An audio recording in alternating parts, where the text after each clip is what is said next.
I previously did a tier list of all of the brain busters in Plant vs Zombies 2, and since you all love this video format, well, most of you anyway, I thought I'd go into more detail on them and rank all of them from worst to best, in my opinion, of course. This counts all of the brain busters whether universal or world exclusive, and also includes level objectives. However, this is only for ones found in adventure, so objectives solely in penny to pursue such as fill an entire row with plants are not on this list.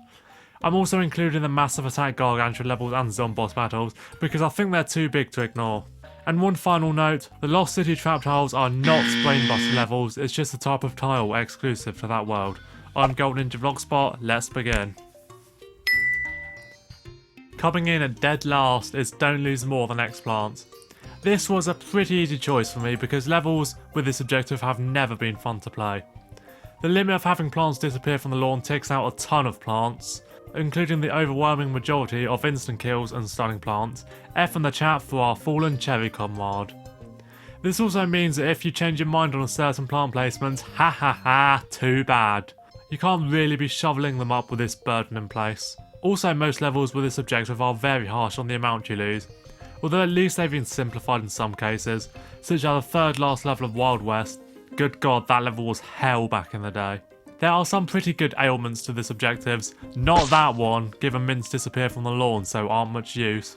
Snap Pea is an extremely good plant to use, as well as Goo Pea shooter to get around armoured zombies. And there's a couple of good exploits, such as planting an iceberg lettuce or shadow shroom at the back and then boosting them, given the plant food doesn't eradicate them so you can apply these effects without any worry, but overall, yeah, to the bottom you go. 19th spot goes to Dark Alchemy. A game mode which gives permanent buffs to zombies is far from a bad idea, but this buster has been overused so much in Arena, it actively makes me want to skip the season whenever they're present. It also doesn't help the potions can give zombies a speed boost in such a fast paced game mode, and the other potions giving them a resistance boost is equally, if not more of a pain in the arse since the zombies get gradually tougher as the match goes on. The other thing I don't like about the Alchemist Euphoria is that the potions take up space on the lawn, which is especially annoying in its home world when graves are also present. Though it's a nice strategy ruiner for pushroom spammers. And sure, you can somewhat take advantage of the potions as zomboids and hypnotised zombies can be affected too, but most of the time the potions will spawn close to the right so regular zombies will usually just consume them instead. Honestly, I'm just so sick of seeing the damn concoctions at this point. Next up is Don't Let the Zombies Trample the Flowers. Despite the fact these levels are pretty easy to overcome, literally just plant food and infinite, it's a guaranteed groan every time it comes up in a level. It doesn't help that the first level it was introduced in was formerly one of the most inexplicably difficult levels in the game. If you played Pirate Seas Day 15 in the early days, I relate to your pain. The fact that zombies stepping on it or between certain tiles means it's very dangerous to use the plant food effects on a few plants such as chomper and spikeweed. Although speaking of spikeweed, there is a common tip thrown around that you can plant one on top of the flowers to easily protect them.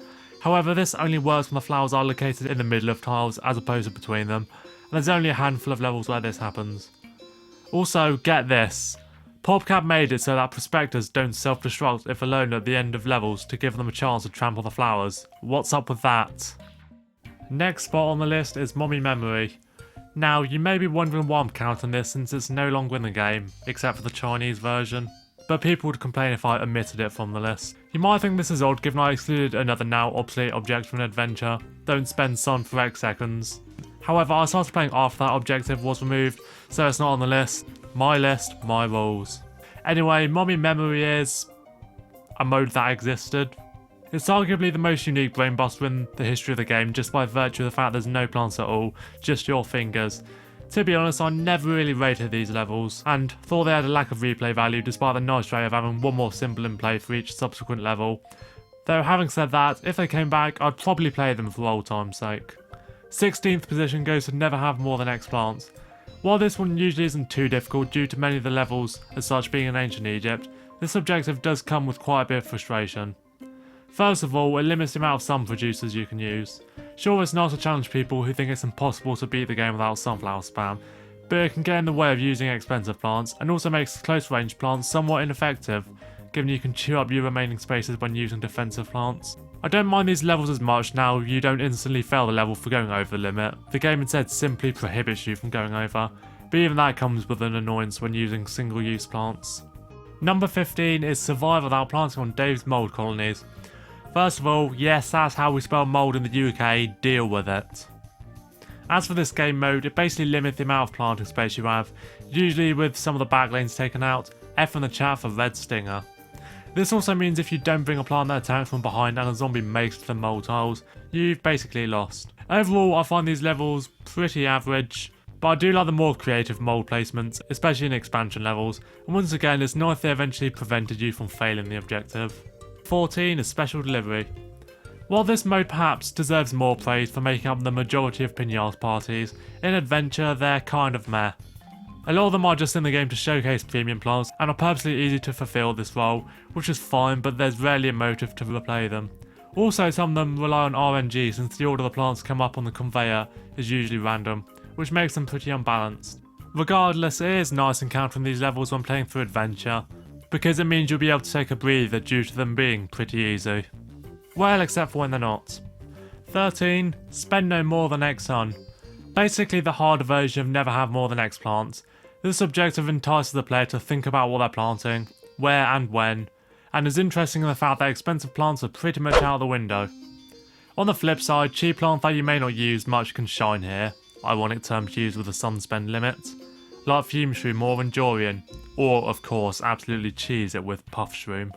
Annoyingly, this level does not have the automatic cap on the limit, so if you don't watch out for the counter and overspend, you will lose, but other than that, it's a nice little challenge. The next entry is Not OK Corral. Dumb name aside, this is genuinely one of my favourite concepts for Brainbuster. Planting one plant at a time to deal with a small wave is pretty fun, and they make great use of the minecarts while providing a challenge. However, I see a lot of missed potential in this game mode. First of all, there are only 3 of them, all in Wild West, and unless I'm not mistaken, they never added any more in Epic Quests or anything. With the exception of the Gem Jam event, which is basically just a slightly altered version of the second Not OK Corral level with the bloomerangs and lightning weeds. Also, the third and final level in the world had a really cool gimmick of having only minecarts and tracks, but then they spoiled it with a coconut sometimes, but not always showing up at the end, and it's very difficult to beat the level without him, so you can literally get conned by RNG. Overall though, still fun to replay from time to time. Just outside of the top 10 is Last Stand. Yep. This may be a fan favourite game mode of PvZ2, but not for me. I've never been the biggest fan of this mode. Once again, like Dark Alchemy, part of the reason is because I've tired of it from playing Arena too much, but even back in the day I never liked them all that much. So many of them can be cheesed by spamming, Primal Potato Mine, almost rendering the levels pointless. However, I got to recognise the Brainbuster based on legacy, replayability to try out different setups, and how they often steer you away from using the most meta plants in the game. There are a few other annoyances such as Melon Pulp randomly being thrown out from a few of them, but all in all, not one of my favourites, but a very quintessential game mode of Plants vs Zombies 2. Next up, defeat X zombies in Y seconds, which must be a pretty confusing title to those who skived off algebra. To simplify, this is the one where you have to defeat a certain amount of zombies in a given time period, which can range from 5 and 5 seconds to quite a lot within half a minute. I've always liked this one as it's just an extra task rather than something you have to watch out for, even if it's pretty easy almost 100% of the time, because group insta-kills and plant food exist. But yeah, as you'll see later on, I quite like the Pirate Seas ones. Number 9 is Locked and Loaded. While these are quite literally every level in Plant vs Zombie 3, with a Brainbuster now being colloquially referred to as a Plant vs Zombie 3 level thanks to the funniest Welshman since Rod Gilbert, these levels are usually quite an interesting play. You can't pick your own plants, which can be annoying, but hey, you can't just rely on the same ones over and over again, so they're the challenge aspects of it. Yeah, it sucks sometimes after you use Sunshroom over Primal Sunflower, but it's a nice way to encourage the player to get used to the obtained plants of that world, and in the first 3 worlds they serve as a great preview of the plant unlocked at the very end. I do prefer the offset version that comes up occasionally starting from Big Wave Beach, where most but not all plants are pre-selected. And there are some pretty bad levels such as the Jurassic Marsh one with only Primal Pea Shooter, Sunflower and Spud Mine, but as a whole, pretty good Brainbuster that serves its purpose. Now we have Save Our Seeds, perhaps better known as Survive and Protect Endangered Plants, or SAPTEP. This is one that should probably be much closer to the top given how many innovative concepts Popcap have implemented with this objective, such as walnuts on the minecart, and they have great modding potential, particularly with custom levels. However, it loses spots due to how horrible some of the levels are. Like the Neon Mixtape Tour level with the Fat Beats and Walnuts, the Piñas Party with iceberg lettuces at the back, the Big Wave Beach ones. Rotten stuff some of them are. Regardless, there's a reason this is one of the few brainbusters present in every world. The range of zombies combined with a range of plants to protect makes them very replayable and allows for great diversity in levels. 7th spot goes to Massive Attack. As well as being a musical group that birthed the subgenre of trip hop, Massive Attack levels usually result in a pretty fun time in Plant vs Zombies 2. These levels used to mean so much more. They used to be the only levels of the world to feature Gargantuars, and more importantly, winning them gave you a world key. Nevertheless, it's essentially special delivery on steroids. You deal with large amounts of zombies and eventually Gargantuars. No wonder why the now removed BGM is known as the Ultimate Battle. I already ran these from easiest to hardest so you can get a more detailed account of my opinions on each level. But all in all, they're a bunch of intense but highly enjoyable and replayable levels that serve as a worthy successor to the finale of the first 4 worlds on the original game, even if they're slightly less hype without the Ultimate Battle track. Just outside the top 5 is Bold Bowling. Despite how much I have quite a distaste for Big Wave Beach, one thing that is good about the world is its brainbuster. Why? Because Walnut Bowling was a lot of fun, so a sequel is very welcome, and it made great use of both the world gimmick and one of its unlockable plants. Is it quite as good as the original? Arguably not, mainly due to the fact the turquoise bulb is virtually useless, and it still suffers from being slightly RNG reliant, but it's a nice little respite from the many painful levels found within the world. Cracking into the top 5 is the Zomboss Battles. Well, duh. The send-off to each world is a very eventful and satisfying one, in which the player is tasked with defeating Dr. Zomboss's latest high-octane invention in a thrilling, if occasionally grueling, boss battle. The levels force you to use a selection of plants that usually consists of ones unlocked in the world, besides a few exceptions, which some people dislike but I'm totally fine with. Despite being the final level of the worlds, overall they're kind of easy, with the only particularly difficult ones being Dark Ages and Neon Mixtape Tour. In conclusion, a few poor plant choices don't stop these levels from being very entertaining, and I still come back to them quite a lot. 4th place is Sun Bombs. The Far Future exclusive Brainbuster is a very good one indeed, having an interesting gimmick which limits sun production to the falling bombs, in which the player can choose to collect the sun or detonate it to attack the zombies. The bombs can also hurt plants and kill most of them, so the player has to be cautious. Other than that, it's pretty similar to a regular level without any of the plant restrictions. These levels are just very consistently fun for me, with the only real problem being that it's easy to accidentally tap the sun bombs when trying to tap something else, setting them off early. Other than that, a good time all around.